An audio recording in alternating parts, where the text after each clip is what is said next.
Good morning, everyone, and welcome to Storytime with Sam. Today is Easter Friday, and I really hope, despite you all being in lockdown, that you can have some fun today, whether it's inside or outside with whatever you do. Our story today is called How Full Is Your Bucket? And so when you look at the cover, you'll see that there's a little boy and his dog and a bucket. And so the reason why I'm doing this story today is because all of us have feelings, and there's no bad feelings. It's just that different things happen to us to make us feel a specific way. So sometimes lots of good things happen, which make you feel glad and happy, and sometimes some things happen that make you feel sad or mad or frustrated or angry. And so with being inside these days, you can be feeling a little bit more frustrated than usual because you normally want to, be outside running around, and you'd be at school playing with your friends, and so everything is a little bit different for the moment, and so that's okay. But this story is going to show you that every one of us has an invisible bucket. So you can't see it, that's what it means to be invisible, but what it is that it sits on the top of your head. And so if you're feeling happy and glad, you would refer to your bucket as being full. But if you're feeling unhappy or sad or teary or frustrated or mad, what would happen is that sometimes your bucket starts to empty. And so what we want is for you guys to understand that either your bucket is full or empty, and that things can be done to make your bucket full or to fill it up. So a prime example is if you're feeling sad, something that you could do is you could get a hug from mom, or you could play with your friends, or you could do something you love. And sometimes if someone says something nasty to you, or your friends don't want to play with you, or your brother or sister is fighting with you, or mom and dad are cross with you, that can empty your bucket. Like it can also empty theirs. But by saying sorry, or by playing nicely together, or being with mom and dad, your bucket can fill, and you can fill their bucket. So let's get started with the story. Okay, so how full is your bucket for kids? And this is written by Tom Rath and Mary Reckmeyer.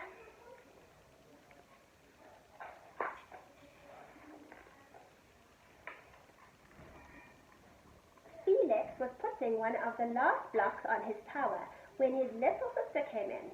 "I want to build with you," she said. Felix scowled. "Go away. You're too little."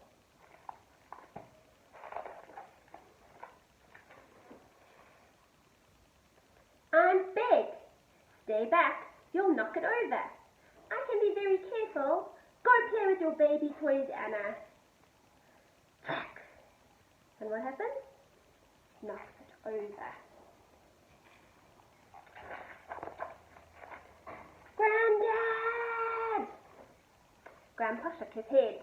"Felix, you just dipped from your sister's bucket."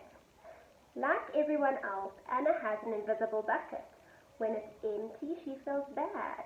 When it's full, she feels great. Didn't you ever notice your own bucket? Invisible bucket?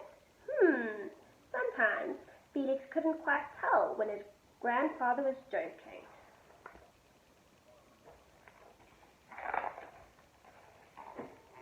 But the next morning when Felix woke up, there it was, a small grey bucket floating above his head.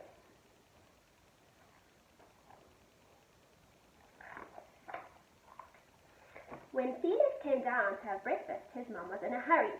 "I've got a meeting this morning and it's almost time to go. Anna, sit still."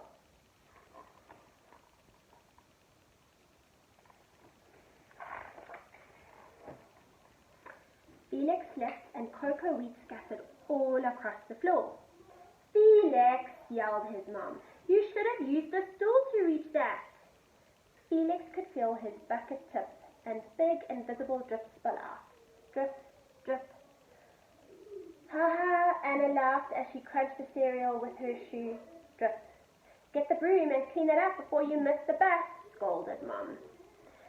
With the school bus honking, Felix quickly swept up the cocoa wheat and grabbed the last blueberry muffin, But before he could even take one bite,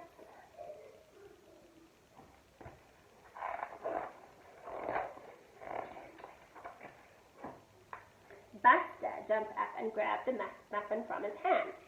Drip. Hey, look at Felix's new backpack. My baby brother has one just like it. Drip. Felix. Drip. Watch out, shrimp. Drip. All these things are emptying his bucket. They're making him feel sad. It was still morning, and Felix's bucket felt almost empty. If you look here, you can see that there was a lot more water in the bucket before, but now it was emptier. As he watched his classmates walk into the room, he secretly hoped they would trip and fall. That's what it feels like when you have an empty bucket. Not feeling very happy. Felix slumped into her seat and waited for something else bad to happen. Mrs. Bumblenickel walked slowly up to his desk and handed him a paper. He could hardly bear to look. Felix, you wrote a wonderful story. Would you please share it with the class? Felix grinned and felt a big drop land right in his bucket. Drop. The Giganotosaurus Who Wanted a Pet by me, Felix. Drop, drop, drop. The class grew quiet. They laughed at all the right places and oohed at the scary parts. When Felix finally read the end, everyone clapped. Even Emily, who sat next to him and didn't usually like dinosaurs. Felix felt a whole shower of drops land in his bucket. Maybe the day wouldn't be so bad after all. So as his bucket is filling up, he's feeling better and happier. Drop. Team captains today are Veronica and Felix. Another drop. Nice cow.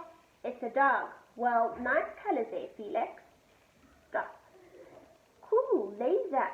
And backpack, Felix. Drop.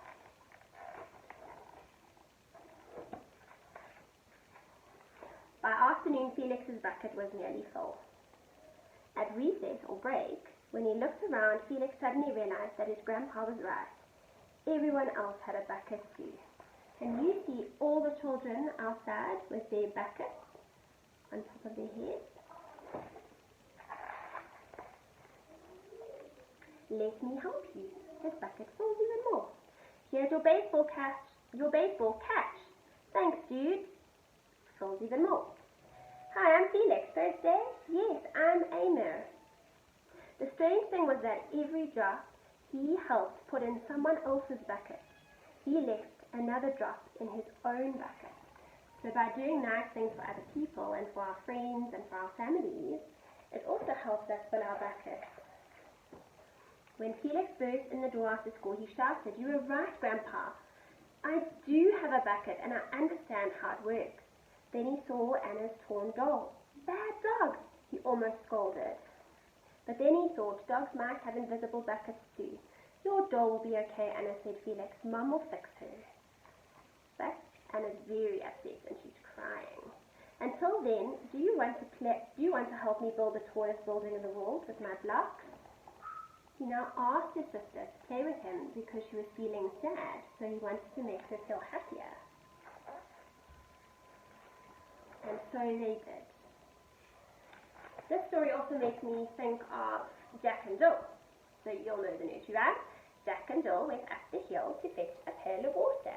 Jack fell down and broke his crown, and Jill came tumbling after. So when Jack went up, him and Jill were probably happy, and they were getting ready to fill their buckets. And they did fill the bucket, and so their buckets were probably full too. Then what happens is that Jack falls, and he empties his bucket, or the bucket, and as a result his bucket gets empty too, because not only did he spill out all the water out the bucket, but he also landed up hurting himself. So it's the same thing in our lives with the way that we feel. If we're feeling happy, our bucket's full. If we're feeling sad, our bucket is empty. And so we can do things to fill other people's bucket, and they can do things to fill ours. And it's just by showing love and kindness. If your friends are sad, give them a hug. If you see that someone's on their own and they don't have someone to play with, asking them to play with you. helping mom and dad do something, giving them love, telling someone you really like them, or telling them something nice about themselves, and just being a good person. And so I really hope that this story will help you understand your bucket. And maybe today you'll be able to fill someone else's bucket, and someone else will be able to fill yours. Bye, guys.